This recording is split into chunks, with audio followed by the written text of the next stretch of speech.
आज मी फोन न करताच निघाले माझ्या माहेरी आणि जातानाही 4 झाडंही बरोबर घेतली.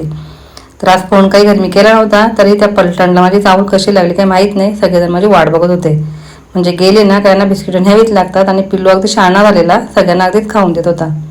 तेवढं ताईने मला सांगितलं की एका साळुंकीच्या पिल्लाला कावळ्याने पकडलेलं. लगेच त्याला घेतलं मी आणि हळद लावून त्याला एका झाडाखाली ठेवलं.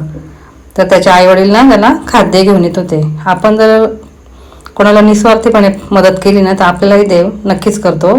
ते कसं ते बघा आता पुढे, कारण यावर्षी माझे पापड लाटायचे राहिलेले आणि अक्षरशः पाऊसच पडत होता. पण त्या दिवशी ऊन पडलेला आणि माझे 5 किलोचे पापड छान लाटूनही झाले आणि अगदी पांढरे शुभ्र पापडही बनले. ते तुम्हाला पुढे दिसतीलच. पण तो बघा ही साळुंकी त्याच्या पिल्लाला कशी खाद्य घेऊन आले.